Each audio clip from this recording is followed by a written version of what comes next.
자, 그럼 먼저 연방기금금리 선물 시장이 일주일 사이 어떻게 움직였는지 살펴보겠습니다. 9월 기준금리는 지금보다 75bp 높은 3.0에서 3.25%일 확률을 72%, 그리고 지금보다 100bp 높은 3.25에서 3.50%인 확률을 28%로 반영하고 있습니다.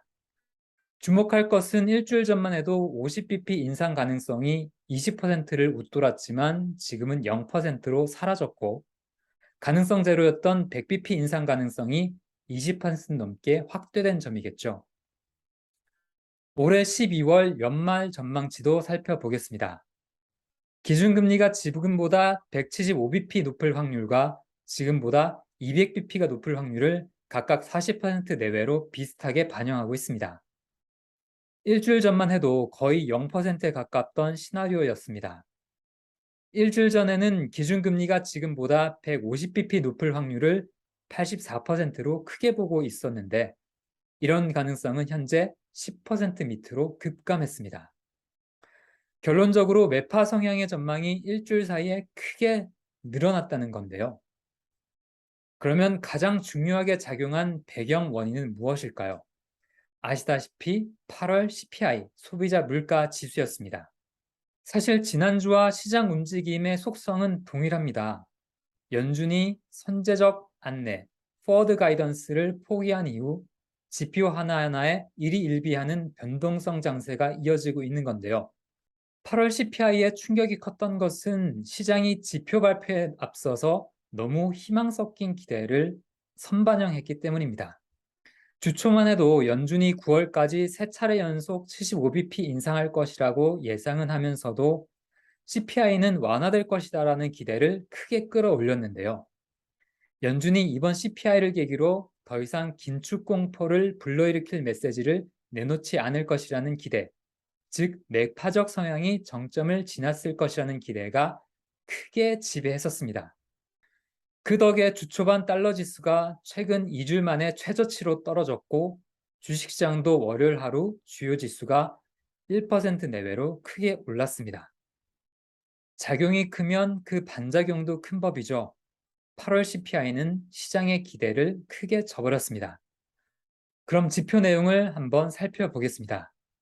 8월 CPI는 지난해 같은 기간 대비 8.3% 올랐는데요. 이는 월가 전문가들의 예상치인 8.0%보다 높은 수준이었습니다. 시장이 주목한 건 변동성이 큰 음식과 에너지를 제외한 근원 CPI였죠.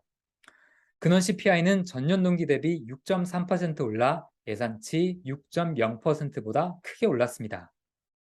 휘발유 등 에너지 가격이 크게 하락했지만 에너지를 제외한 대부분의 영역의 물가 상승세가 유지됐습니다.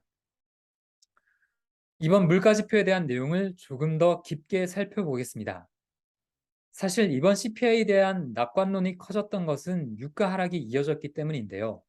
그동안의 소비자 물가 상승세가 유가 상승세에 크게 기인했던 만큼 유가 하락세가 이제 이어지고 있기 때문에 CPI도 완화될 것이라는 기대가 컸었습니다.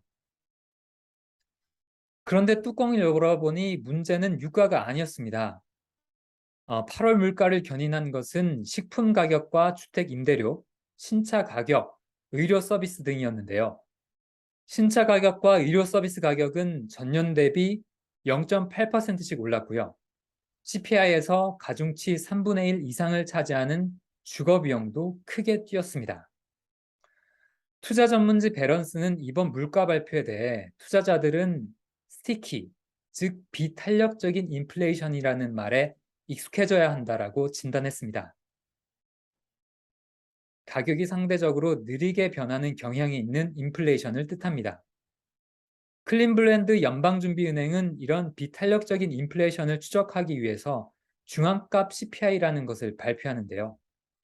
이 수치는 8월 들어 전년 동기 대비 6.7% 상승해 역대 가장 높은 수준을 기록했습니다. 그만큼 인플레이션이 비탄력적이고 고착화됐다는 뜻입니다. 이번 8월 CPI의 화들짝 놀란 시장은 9월 100bp 금리 인상 가능성까지 꺼내들기 시작합니다. 가장 발빠르게 움직인 기관은 노무라였는데요.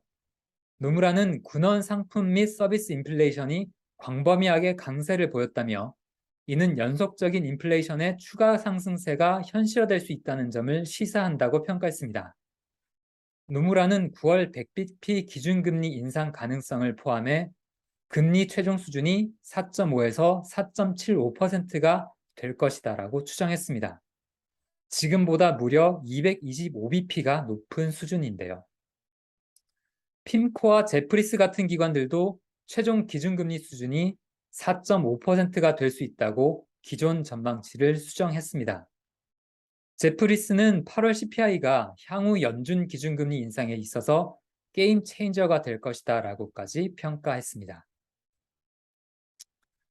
자, 그럼 다음 주 일정도 한번 살펴볼까요? 다음 주에는 가장 중요한 FOMC의 기준금리 결정이 22일에 있습니다. 기준금리 결정이 다음 주 모든 이슈를 집어삼킬 것 같은데요. 과연 75bp 인상이냐 또는 그보다 더 큰 100bp 인상이냐도 관심거리이고, 파월 의장이 얼마나 더 매파적인 발언을 내놓을지도 확인해야 되겠습니다. 시장이 그런데 이번 주 후반에 강한 매파 성향을 반영했기 때문에 지금보다 더 크게 움츠러들지는 사실 회의적입니다. 시장이 지금 대체로 올해 연말 기준금리를 4에서 4.50%까지 예상하고 있는데, 전망치가 이보다 더 크게 올라갈 가능성은 적어 보이는데요. 연준이 75bp 기준금리를 인상하면서 파월 의장은 기존과 비슷한 수준의 발언만 되풀이할 경우 시장은 저가 매수, 즉 한숨 돌릴 기회를 엿볼 수도 있을 것 같습니다. 그러면 저는 다음 주 FOMC 내용과 함께 다시 찾아오도록 하겠습니다. 그럼 이만 퇴근하겠습니다.